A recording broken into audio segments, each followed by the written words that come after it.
their parents were always right, man. Your grandparents, your parents, the parents before them, and the grandparents, grandparents before them were right, man. It's all the damn phones. It's all the damn phones. The phones have ruined everything. You know what I'm saying? Everything in society, everything. That's why today we are reacting to this. Phones have ruined everything. It looks very interesting. This channel is always posting interesting content, so why not? Let's check it out. Let's watch. Convinced that modern technocrats are mighty, brilliant, or exceptional because of their empires and their inventions. But I challenge this notion. These people are no more exceptional than ticks and leeches. Like these simple creatures, the technocrat minds operate only to satisfy a single need. They are not brimming with intelligence. Is it intelligent to corrupt an entire generation of youth just to grow your own enterprise? Is it brilliant to proliferate misinformation and sow hatred within a society? No, it is not. It is stupid. Oh, we're getting still damn. Stupid What? people. Damn, boy. They are the weakest, most I can't even say that. We're getting philosophical with it. You know what I'm saying? pathetic sorts of humans evolution has ever produced. Through their stupidity, they have encouraged us to surrender our world. We know that social media use is bad for the mind, for attention spans, for self-confidence. This is all well known, well-trodden ground. But we seem to overlook the broader consequences at play. These are the consequences which have moved the world without us even noticing, and will continue to do so as long as we remain ignorant to their existence. Recently, a Reuters Institute report found social media overtook TV as the main news source for Americans. People no longer trust institutions, they trust personalities, like, for example, Joe Rogan, who's still one of the most influential figures in American media. His 2024 interview with Donald Trump has been credited for boosting Trump's presidential campaign more than any traditional network. While each side has their own take on that moment, it's clear that traditional media has failed us. And when trust in institutions breaks, people follow whoever sounds right, even if they aren't the wisest voice in the room. That's why I think ground news is one of the most powerful tools for tackling one of today's biggest issues, the collapse of trust and transparency in our media. I'm very careful about who I choose to partner with, so when I talk about ground news, it's for good reason. Unlike other platforms, they don't push or suppress. With the ad. You believing media when it comes to war after the ground and slash horses. Click the link in my description. But he got with the ad. That's so crazy. Unlimited access for yeah, my name is pronounced Joe Lara. Find clarity. Oh, if you actually want my government name, you actually want my full government name, gang. Think critically. Okay. Smartphones are not bad, not inherently. Instead, there was one development, one monumentous shift which turned these pieces of technology against us, which, since its inception, has fractured our culture to its very core and pushed us onto a very dangerous road. The first iPhone, announced in June of 2007, was a harmless device. In 2008, when it launched, the App Store featured 500 apps. By 2013, there were over 1 million available. This was mostly due to Apple's introduction of SDKs, or software development kits. With SDKs, third parties could produce applications for the iPhone and sell them on the App Store. As with any sort of free market model, this introduced enormous competition. Large tech startups began pouring millions of dollars into their apps and settled upon an advertising-based model. Within this model, the longer an app held on to a person's attention, the more ads they would see and the more money the company would make. So there emerged a, now well-documented, race to manipulate users into maximizing attention span on the app. Children are easier to manipulate than adults, so they became the primary victims of these companies. This can be seen when we examine some early developments in social media platforms like Facebook. In 2009, Facebook introduced its like button. Twitter created the retweet feature. Suddenly, every post became gamified. Their success quantify. At the same time, Facebook introduced an algorithmic news feed and the potential for viral posts emerged.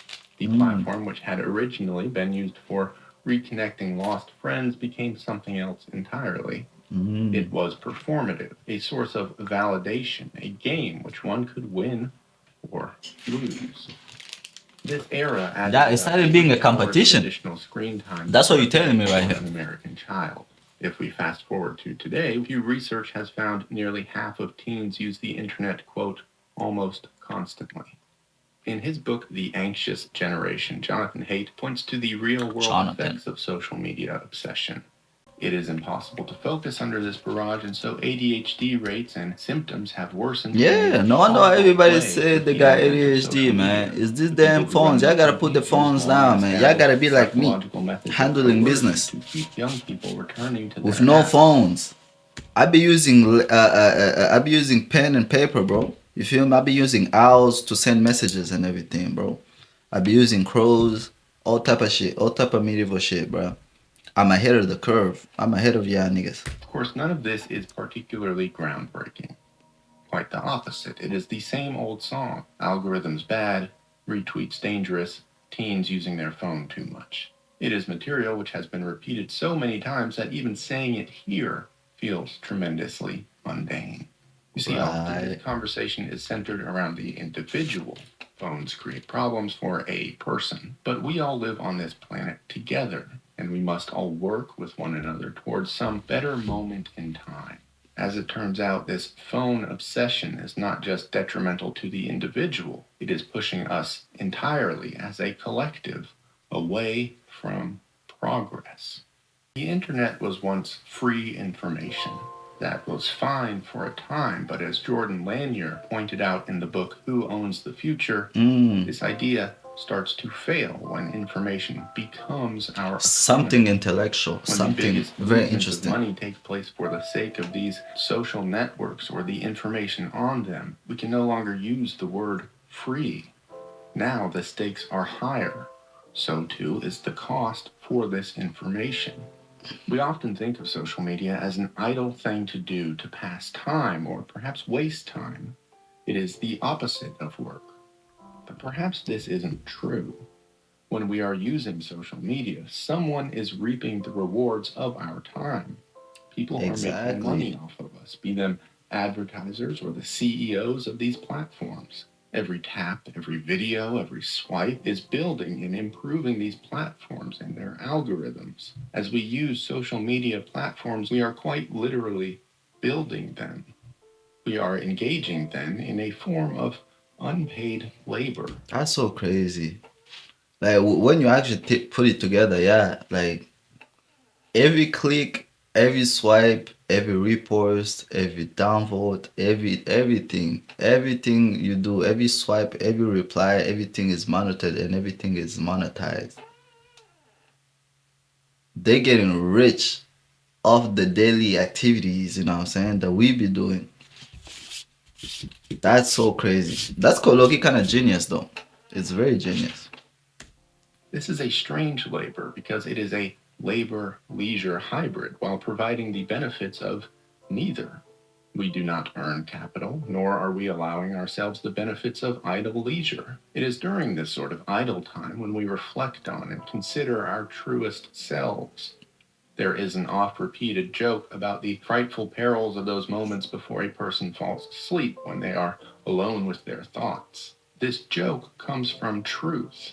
It is at these kinds of moments, those of pure relaxation, when we are flooded by the most severe, serious, and consequential lines of thinking. Although daunting and not even always enjoyable, these machinations are crucially important in our self discovery. Attending to push notifications and news feeds interrupts and even severs us from the beauty of empty mental clarity. It is mighty unfortunate to surrender an opportunity like this, to abdicate our own selves for the sake of rich men becoming richer men. Richer. And so The rich do get richer, man.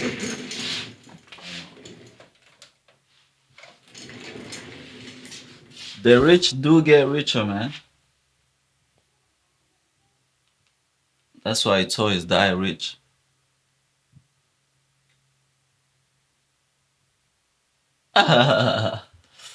You feel me?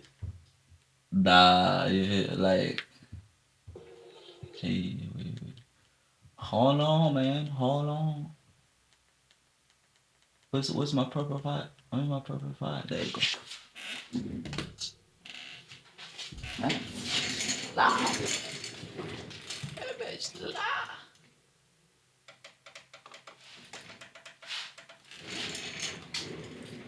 Nah, no lie though. Yes, the internet needs memes, yo. The internet needs trolls like me This type to of pass behavior time. has consequences. The internet needs me. I'm super internet nigga. You know what I'm saying? The internet needs people like me. In his book, Play, my Stand nigga. Out of Our Light, author James Williams provides a metaphor for our modern social media landscape. Imagine you purchased a GPS device and put it in your car. You punch your desired destination into the device and it provides directions. But as you travel along its route and arrive, you realize it has taken you to a place entirely separate from where you asked. You needed to go to the grocery store, but you have arrived at a golf course or a movie theater. Perhaps once or twice you would tolerate this and chalk it up to a simple glitch. But imagine that over the course of a dozen instances, the same thing happened each time. The GPS would only take you to the wrong destination. You would, of course, never use that device again. Now, I ask the viewer of this video to consider their goals in life. Where would you like to go? What would you like to be? With those in mind, the question is now, does Facebook share that goal for you? Does Definitely TikTok, not. does Instagram or Google or Apple? Are these companies' Wait, goals maybe I shouldn't say that because like I am streaming on their platform. My bad. with yours? My bad. Certainly not. The goals of social media companies are not your goals. They're not your friend. They are not your friend, fam. They are not buddies with you, gang. They trying to get money off Whatever you, reason, man. we do not think about the story of our lives in the same Oh way we shit, it's think kind of about the dope. physical space, like the GPS example. This is because companies like Facebook, Google, and Apple, as Williams suggests, are not only in the business of making devices, they are too in the business of making users. They engineer people to cast off their values and replace them with those of the company. The addictive nature of these devices and platforms trains our minds. Williams further points to what he calls starlight, that is, the ability to navigate towards one's goals and ambitions by only the stars in the proverbial sky of our minds and our souls. Social media trains us to chase immediate short term satisfaction, and in doing so, places clouds in the sky. It blocks our starlight, our ability to navigate by our own spirit. Interesting. This changes a person's habits, but also their ultimate destination, their values. So you're being You begin to distracted. value things which have no value. You're Right. conditioned to think that likes, reposts, followers are watermarks of fulfillment. So even when removed from the screen, you search for such mundane pleasures.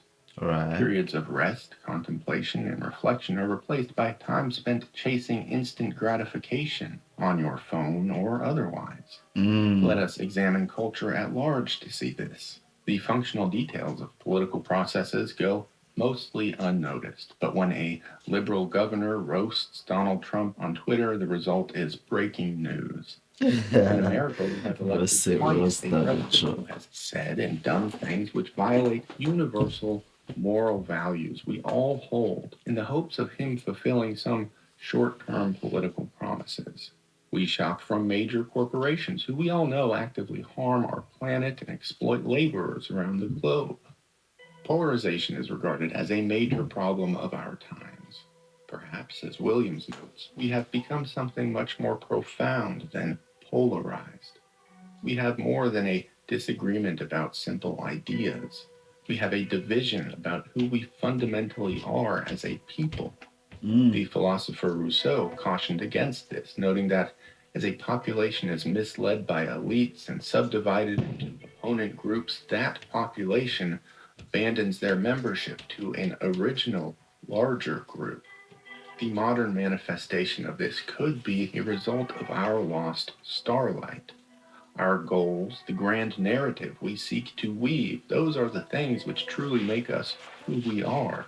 Mm. So, as we lose track of them, we also lose track of our identities. Without an idea of identity, we cannot know what we share with one another. How can we possibly see mutual values if we can't even see our own? Instead of this connection to one another, we are now connected to the world outside of our world, to events we can do nothing about, and to people who are irrelevant to our lives. We are closer together than ever, and yet vastly removed from the very people which populate Vastly our day to day separated. existences. It's like Mm. we've moved into a high rise in a densely populated city. In theory, in abstract, we are closer to other people, but we do not even know our neighbors or the people we see every day coming to and from our homes. Mm. He's speaking, In chat. our He's speaking. He's Western speaking. capitalist society, money follows money. In fact, most things follow money. Time, labor, resources, the massive amount of money chasing its own tail in the social media world rearranges our actual world. Given the money and power and social media networks, those who operate them effectively control the culture of our society. So it has become bizarrely quite normal to see tech leaders rubbing shoulders and kowtowing to a given present administration. These people bend at the waist and drop to their knees for the promise of fiscal growth at the hands of He is whoever cooking. is in political power. They give the president and his ilk Hey, yo, the is he go getting home tall? experience. They say they give the president and his ilk the What go Black Lad home doing? experience. They say what Is they he getting want to some hear. They slappy? whisper compliments in the form of donations. They change their dress, speech, and selves for their clients, for the administration in power. All of this Mm. behavior takes place in a sort of modern era, elites only gold rush. But instead of gold, these people seek data. They are obsessed with it because data produces capital. Indeed, it has been suggested that we are living in an era of dataism. In an article for the That's New not York even a Times, real Chris world, Anderson bruh. wrote, if you That ask me word to don't describe exist, the man. rising philosophy of the day, I'd say it is dataism. We now have the ability to gather huge amounts of data. This Mm-hmm. ability seems to carry with it certain cultural assumptions that everything that can be measured should be measured, that data is a transparent and reliable lens that allows us to filter out emotionalism and ideology, that data will help us do remarkable things like foretell the future. The data revolution is giving us wonderful ways to understand the present and past. Contemporary philosopher Byung-Chul Han has discussed this dataism in his work Psychopolitics. He notes that, in theory, big data promises a sort of liberation, a freedom from arbitrary notions about humanity. It is a truly objective glance at our species. But to make this reality, big data has morphed into something entirely unprecedented. As Han has suggested, big data, big business, and big brother have long existed as three separate ideas. But in today's world, big data has absorbed these other two, and the three together are now a singular entity. This entity spies on the consumer like Big Brother. It harvests information like big data, and it monetizes this data and trades it freely on a marketplace like big business. For the purpose of this essay, we will refer to this entity as the big machine. Within the big machine, the lives of human beings like you and me have become commodities. Commodities have grading systems.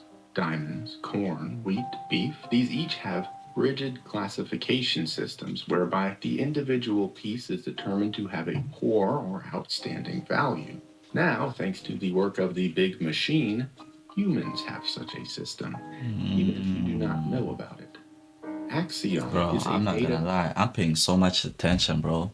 I've never been so locked in. Like, hopefully, yeah, I locked in too. You know what I'm saying? He actually speaking right here, bro. He's teaching us game.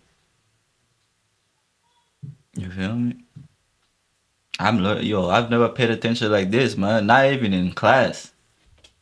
Brokering company, which trades the personal data of 300 million US citizens. The company has a grading system for individuals in which humans are divided into 70 categories based on market value. In this system, the top market value customers are put in a group titled shooting stars. People with low economic value are in a category literally called waste. And so, as Han notes, the big machine has created a new digital class society. Those with low credit scores, low income, or who otherwise are either useless or harmful to the market system are cast out of it. Those who are valuable are welcomed with open arms, valued, and lusted over. One of the groups who fiends over Mm, such data. slash OF models and IG thotties. Okay. We understand. We understand. You need to put more examples. You know that we can more relate. You know what I'm saying? Eh? As a tip to the channel, you need to pull more, examples that as niggas can relate to. So OF thotties and IG models. Baby. Is, of course, politicians. The desire to get this dataist promised crystal clear, objective assessment of the public. So they buy data with the help of donations from that same public, I may add. They tailor messages not just to groups or regions, but to individuals. Though we may wish to resist, we are often powerless in this fight. If a politician tailors his campaign to you precisely, and tells you everything you want to hear, why would you not vote for that candidate? And so I wonder where this fits into the concept of free elections. We are free to vote for whoever we please once our brains have undergone a targeted 24-month election cycle and our minds have been bent and squished and manipulated like pieces of clay. I consider those mice who are tested on and experimented on, who are given cheese each time they press a button. The mouse is certainly free to not press the button, but why wouldn't he?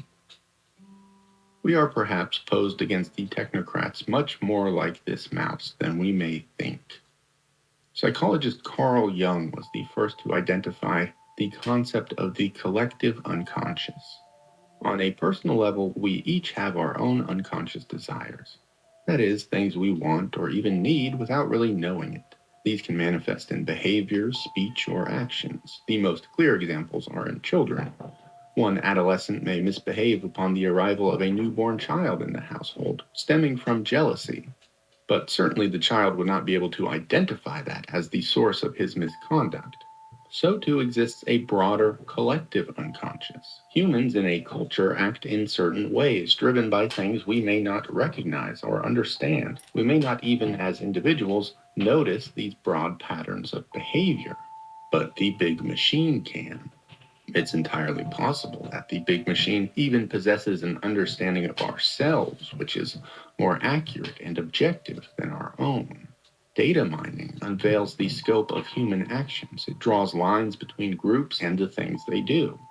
But certainly there is no reason for the big machine to share the results of these findings. Instead, it can and will use this data to generate capital and to exercise power. Through the use of data mining, the big machine can break into our collective unconscious entirely undetected, and it can see truths which we ourselves cannot. It can thereby manipulate our unconscious and our behavior. It can change the trajectory of the society or the world without us ever knowing. Damn. Nah, her acting is actually phenomenal though. You know how hard it is to cry with one eye, like a single tear? That's hard as shit. I would know, cause I took cooking class. I took acting classes. You know what I'm saying? The big machine is also a little machine. It offers ways for the individual to datafy their existence. How many hours spent sleeping, how many steps taken per day, what is your resting heart rate, and so on and so on. These things are useful and important, but much less useful are the ways we can datafy our lives through social media. How many likes did your last photo get? How many friends do you have? How many DMs did you get this week? These Mm. metrics reveal nothing to answer the very base question of who are you? In fact, they do much more than nothing. They actively push us away from discovering our true selves through the datafication of our lives. The previous concept of starlight is relevant here again. Added to that, as Hahn notes, data counts numbers. It does not recount, it does not reflect, it does not re examine events at different times in life with earned perspective of living in the real world. The understanding of ourselves comes from exactly this process repeated, serious consideration and reconsideration. Instead, we surveil our lives through the lens of hard data, making assessments and judgments upon ourselves like some nightmarish out of body experience. When we Mm. make these judgments and decisions based upon these numbers, it is no wonder they fail to provide peace or happiness. But still, we pursue further such decisions under the guise of self improvement, when in truth we are just closing the door of a prison built with our own hands. Like Oh Hans my suggests, God. we become both the guard and the inmate. Oh my There God. exists No, another he's flaw actually in the cooking, big bro. machine. He's absolutely cooking right now, bro. Damn. So this whole time you think you're improving yourself, but nah, you just put yourself in a box, man. Wow. Be the prisoner guard and the inmate. No, that's actually too deep, bro. That's actually too deep, bro. Hold on, man. I need time, bro. Like what? Whole time we just a piece of metal caught in the clock, Another man. We fundamental part gap of the in the machine. understanding of the human experience. Hahn notes the big machine can tell us about A and B. It can tell us A causes B or B has some determinate effect on A. It can tell us that as A goes up, so does B, or that B is reversely proportional to A. But it leaves out a third variable, that is C. That is the human spirit. It is the arena in which A and B exist. It is the chaotic, Hmm. complex, unknowable human element which provides that landscape for all other things. This is why the big machine is so often wrong. It can only predict what is predictable.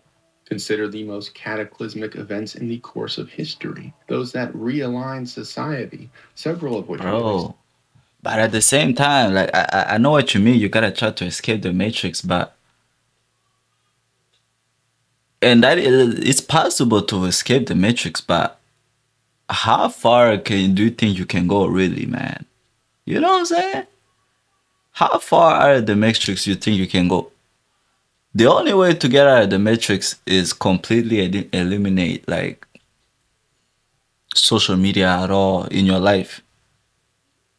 Completely eliminate the system. Like you out of the system. Like you're not even part of the system. You're not even a playable character, bro. That's the only way to escape the matrix. The only way to do that, yes, is to get money. And maybe you can buy yourself like an island, far off in the just live on that island chilling, you know what I'm saying, with you and your family. No internet, no nothing. If you can do that, for sure, you have officially escaped the matrix. But like for us, like we already been, like Epstein. Hell nah. I'm telling you, man. Hell nah, don't associate me with that nigga, man. Oh hell nah. But you can do shit like that. But that's what I'm saying. Like we already got a dosage of like the drug in question. So breaking out of this habit would be crazy hard, man. Even harder than gunning. No cap. Experienced in the past 20 years. Consider more if you want to be a how far can you really go out of the matrix, bro? The matrix is all around us. How far can you go? You can't go that far, man. That's what I'm telling you. events which impact an individual on the most foundational level, those which change your life. These events are, of course, the most important that we experience as a society or an individual. The big machine cannot predict or prepare us for these things. So instead, they occur, and the big machine is like a vulture which just feeds on the chaos they create. So, the answer to all of this, one might think, is simple: stop using your phone. Mm, yeah, no, that's a problem though. The idea of Uh-huh. stop using your phone sounds good. It sounds simple, but it It pins too sounds good much on blame paper. on the individual. Yeah, it Older sounds. generations may say kids these days are on their phones too much. Those with That's what work I was saying, overtime. yo. My grandma and shit, grandma, mom, everybody, yo.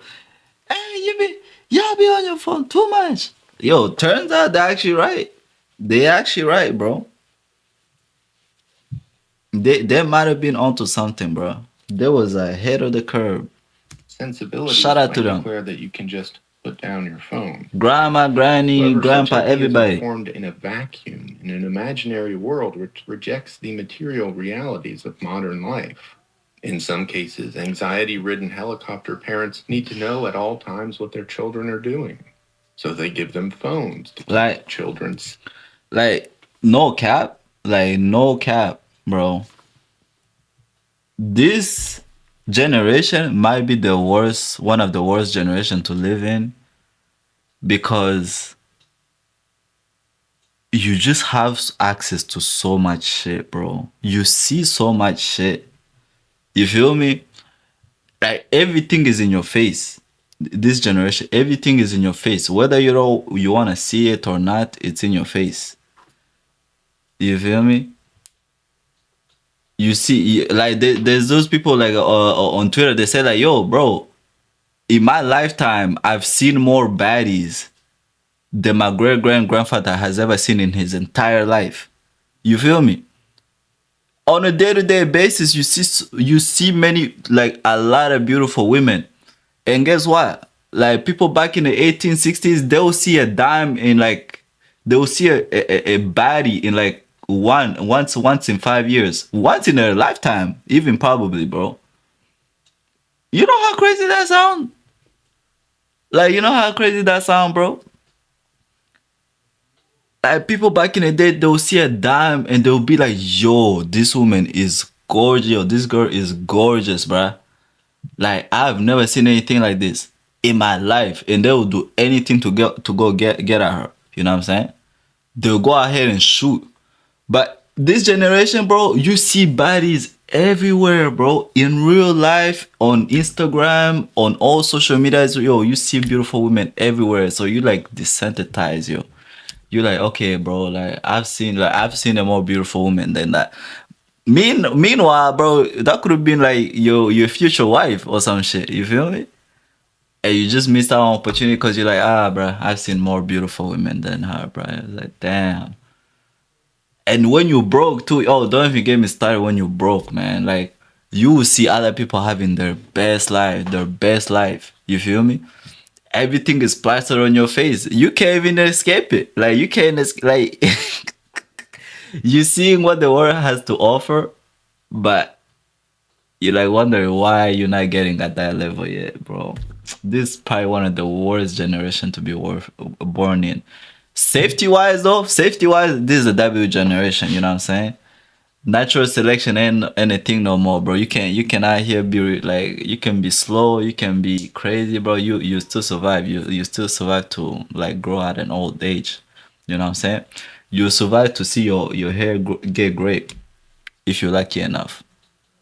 You feel me? But damn, bruh, this generation is the worst one to be in, yo. No cap, bro. Everything is plastered on your face, bro. Everything is in your face. If you broke, shit popping up on your face. You ain't getting no hoes, bam, body's popping up on your page. you're not sure what to do with like life and shit. Boom, you see hella people like moving a lot. You're like, bro, damn, like, can I catch a break? at all times what their No children cap, are it's the doing. damn phones, So they but the give them phones is phones the to issue. keep children safe. But the pedophiles and offenders of the modern world do not linger in parks and playgrounds. They are now, in fact, in the digital world, Mm, on the phone. Young people are immensely more yeah, yeah. susceptible to peer pressure. Friends and culture discuss We social handling media business. discourse. Kids do not want to miss out on these things and be othered. While such Mm-hmm. a claim, a worry from a child, may seem melodramatic, it is not. Social media is a huge part of the modern youth experience, unfortunately, so there is some merit to the child's worry. This peer pressure mounts on parents. Children say, perhaps truthfully, they will be outcasts without a phone, and no reasonable parent wants their child to be an outcast. And so, as each parent gives into this pressure and buys their child a phone, each other parent feels the mounting Nah, pressure to she was do just glazing. that. We may also be tempted to say that parents should just send their kids outside. I suppose that is true to a degree, but the modern parental landscape does not really endorse this type of thing. If a child is running around by himself through a neighborhood or a wilderness, this can raise eyebrows. Suddenly, a neighborhood is awash with gossip about some mother being an irresponsible parent. Perhaps a particularly harsh individual even calls social services. It's a You see? difficult situation. Not being a parent myself, I cannot expound too much on these issues responsibly, but the point may rest that it is difficult for both parents and children to shun social media. On top of this, billions of Mm. dollars and years of research go into making these apps. Do we really, genuinely, earnestly expect a 16-year-old child to defeat such an army? This is such a ridiculous notion that I don't. Of course, man. I'm trying to tell you, bro. I fucked up, chap. Like, I fucked up last night, man. Fucked up, man. I don't think I pulled out. I don't think I pulled out in time, bro. I'm not gonna lie, bro. I shut up the club. I went crazy in the club, bro. I sprayed all the walls. All the walls were sprayed. Well painted as well, man. I might be cooked, chat. think it deserves much more coverage. It is thinking from an old world. The child of today is exposed to everything adult with their phones: global catastrophes, pornography, lust, cruelty of man, Gunners! simultaneously thrust into a classroom which suggests information and education exists in a tidy order with schedules, lessons, and subjects and structure. It should really be no surprise that this fractures the child's ability to parse information and process the world around them. If we earnestly want young people to thrive in a new landscape, we must give them the right tools. We must teach them to do so. As I type this, I can recognize two major discrepancies in this whole thing.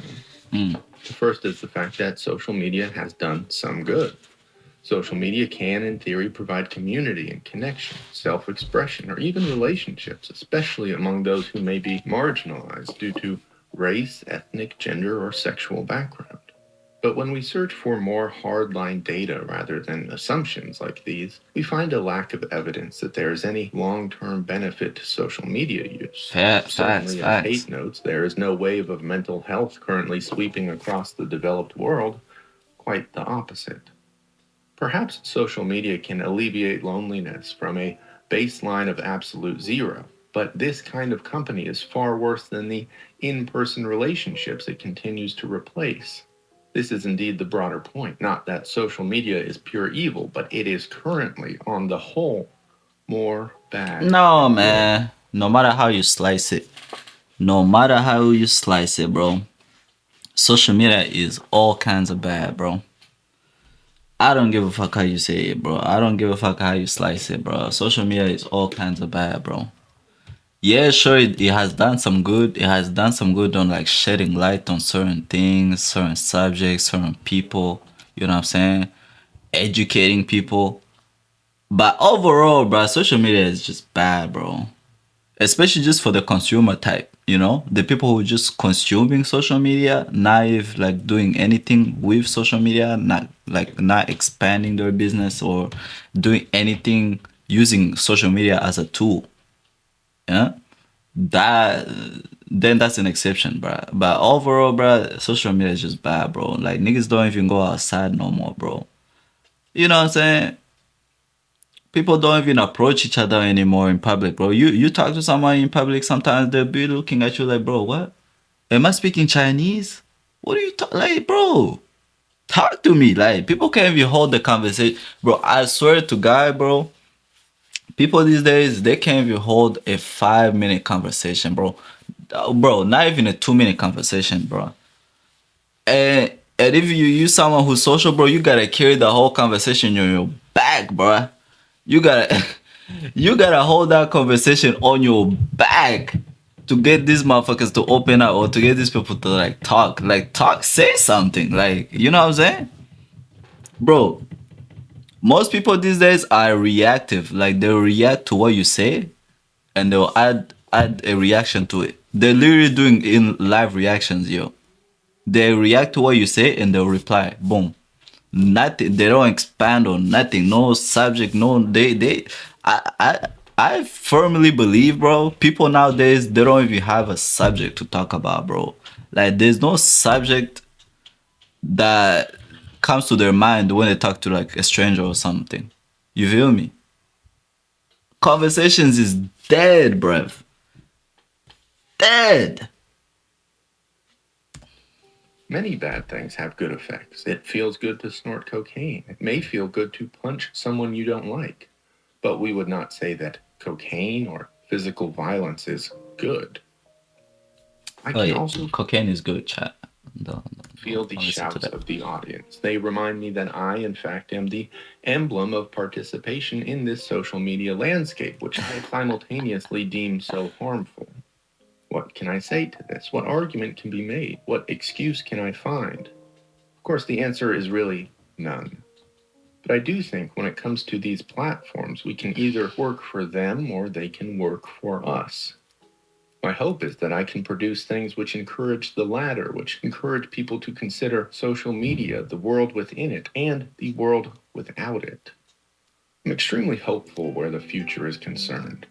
In the past, large scale societal issues have been corrected. Everyone used to smoke cigarettes, now they do not. Civil rights movements have. Nah, now we smoke hookah. Now we smoke hookah, man. We done upgraded, gang. Now the lungs might be suffering still, but like it's a better system. It's a better system. It's a better way to go out. No cap. But to expand on on the topic though, yeah, social media has been good, bro. Like, bro, honestly, it cures boredom.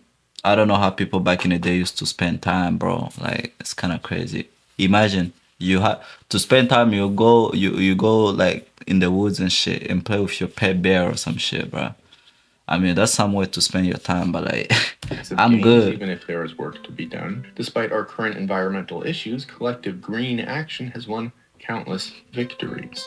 There are many feasible solutions for change. The government could take action, could establish some oversight. They could, as some have suggested, waive the online adult age from Like 13. I said, I used to play Lego. Bro, I was in the field, bro. When I was a kid, man, the people don't have childhood for real, bro. Niggas used to play with Legos, man. Niggas used to go hunt for dogs, man. Oh my god, all kinds of There are shit. two cultural issues which could be sorted. Perhaps we should reassess the idea of childhood independence. Parents often fear letting their children run free in the world from the consequences on the child or the social consequences I'm telling on you, they street themselves. street If ball we is are the being best one. profoundly optimistic, a practice which I think is not always misguided, we could look at That's so fucking cat, bro. This is that's absolute and atrociously cat, bro. There's no way, gang. Nigga playing ball. Nah, hell nah, bro. I seen your shot. I seen your form, my G. That shit was not. You is not making it to the G League, bro. The ever swinging pendulum of culture. I Perhaps seen that jump shot, my boy. or future generations, the I progress never thought being that. always online will simply Yeah, cause it's a story you just made up, nigga. be regarded as uncool and elderly. Perhaps these young people will, on their own accord, shun social media. The fact is that media and life within it has changed. Everything is different now. Old people in power are incapable of understanding the depth of that change. Young people, however, are powerful. They are smart. We must ignore the ongoing generational shouts that declare the youth to be perpetually stupid. These shouts are Facts. arrogance and cynicism. They are the rot of age on stale Damn, minds. is that real, It boy? is and always has been the youth who perceive the world Nah, that's most Fabrice. accurately, and it is the youth who fuels changes. In time, the youth of today will control the world of tomorrow. They will not, must not, forget the harsh indecency enacted upon them, upon their world, by current Oh era God, bro. technology.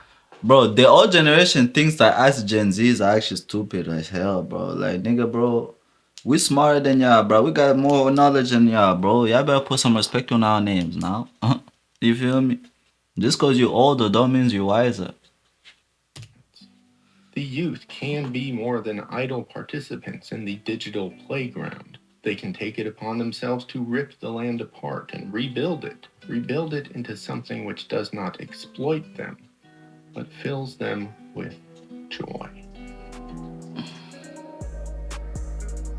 Bro, I think it's balanced though. I think it's balanced, bro. I think both genders just be, bro. Everybody's doom scrolling nowadays, man.